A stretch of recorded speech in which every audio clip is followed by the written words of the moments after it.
Queridos hermanos, feliz Navidad. Queridos hermanos sacerdotes del Cabildo, vida consagrada, religiosos y religiosas, también todos los laicos, hombres y mujeres, también un saludo muy especial a los seises que ayer cantaban magníficamente en la Misa del Gallo y hoy también nos están deleitando con sus bellísimos cantos. La Navidad es esto, lo que estamos viviendo.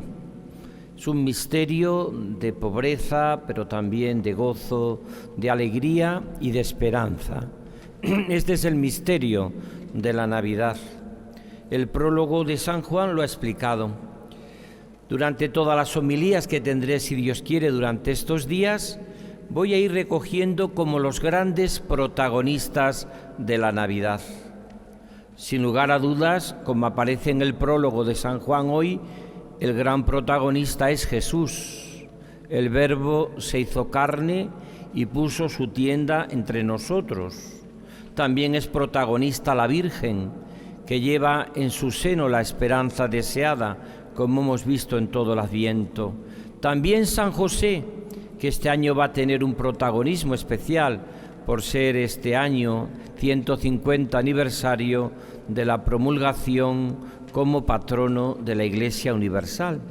Pero luego aparecen otros muchos personajes en la Navidad, los pastores, los Reyes Magos, litúrgicamente Simeón y Ana, muchos personajes, como diría San Ignacio de Loyola en sus famosos ejercicios, si uno se mete en el nacimiento, descubre cantidad inmensa de personajes.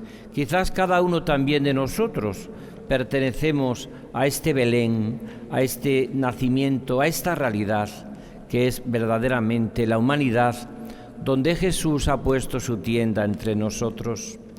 Hoy, como no podía ser de otra manera, y centrándome en el Evangelio, el protagonista es Jesús, que dice tres claves sencillas el Evangelio de San Juan, aplicado a nuestra vida en estos momentos que estamos viviendo, porque si el Evangelio no lo aplicamos a nuestra vida, sirve de bien poco.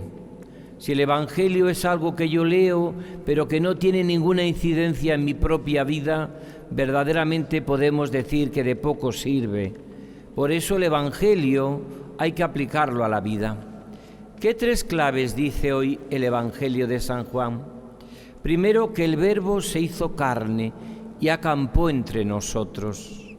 Yo esto lo repito mucho porque también es algo muy importante en mi vida. La dignidad de ser hombre, de ser mujer, porque Cristo ha querido vivir mi vida para que yo viva la suya. Lo repito muchas veces, todo lo humano es digno de ser vivido. Cuando la vida se vive desde Cristo, no existe nada que no tenga sentido en nuestra existencia. También nuestros límites, como ocurre en la Navidad, la noche, el frío, la oscuridad.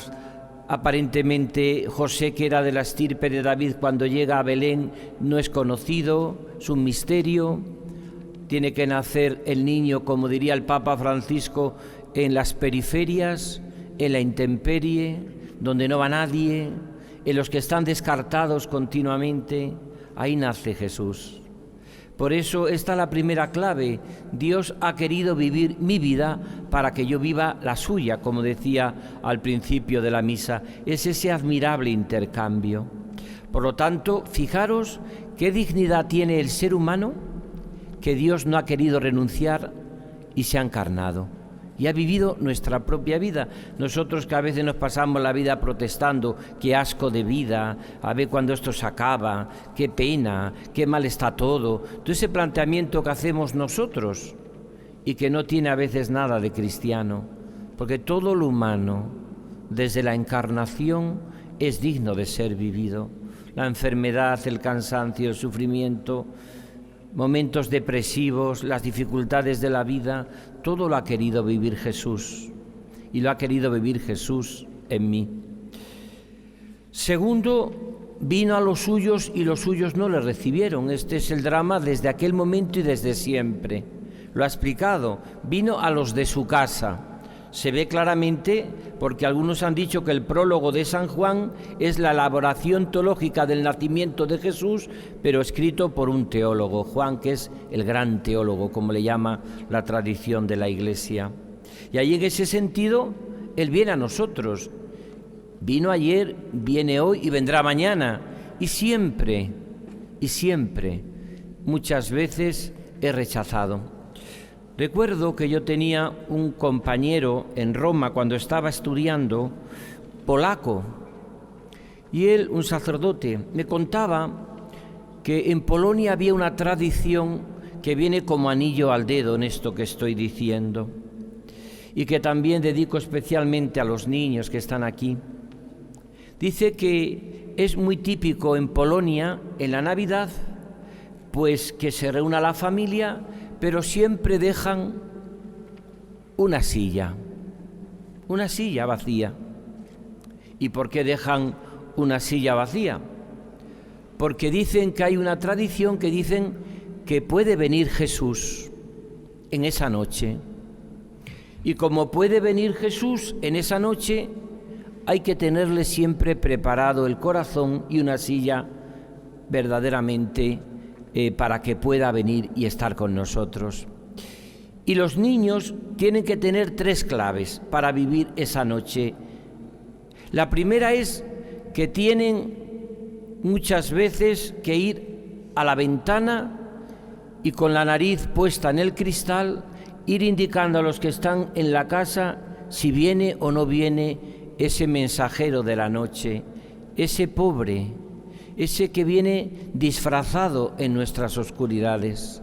Y el niño se está toda la cena levantándose, vuelve, pues no viene, está nevando, está lloviendo, hace frío, pero no viene.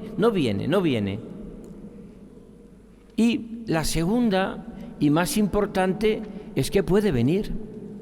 Y todas las mañanas comentarán las familias polacas si ha venido o no ha venido ese niño, o ese mendigo, o ese pobre, que tiene que tener siempre allí una silla vacía por si acaso se le ocurre venir a lo largo de la noche. Y el niño, cuando venga, tiene que hacer la segunda gran clave: nunca preguntarle quién es ni de dónde viene, porque todos saben quién es y de dónde viene. Por tanto, está la segunda clave en esa noche. Puede ser quizás a lo mejor un mendigo, puede ser un camionero que esté a lo mejor parado allá en alguna zona de Europa sin poder venir en estos días en la Navidad. Puede ser un emigrante, un refugiado, puede ser alguien que venga huyendo de la guerra. No se sabe quién puede ser, pero lo que sí es verdad, queridos niños, es que nunca hay que preguntarle ¿y tú quién eres? Porque todo el mundo sabe quién es. Puede venir de lejos, puede venir de cerca, pero tiene que tener, porque también dice la tradición que cuando se levanten por la mañana nunca estará ese mensajero, ese pobre, esa persona que viene a compartir nuestra vida, nuestra casa, para que no se cumpla el Evangelio de Juan de que vino a los de su casa y no le recibieron, que vino a los suyos y los suyos no le recibieron. Y la tercera clave que tienen que decir los niños es: qué bueno que viniste. Nada más que eso. Cuando se siente aquel mensajero, que puede ser tantas y tantas realidades de la vida que estamos sufriendo, ¿no? Tantas personas que vienen y que viven en todos los dramas. Eso sí, en este tiempo habría que ofrecerle, si viene, una mascarilla, y también quizás hacerle que se lave las manos. Y quizás que también durante la cena guarde la distancia. Pero eso sí, tenéis que decirle: qué bueno que viniste. Nada más que eso. Qué bueno que viniste. Señor, qué bueno que viniste. Y por supuesto, ya digo, nadie tiene que preguntarle quién es, ni cómo se llama, porque el nombre lo sabemos todos.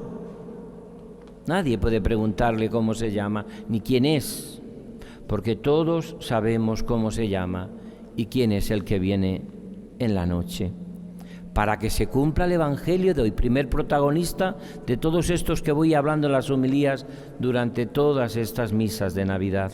El gran protagonista es Jesús, que vino a los de su casa y los suyos no le recibieron.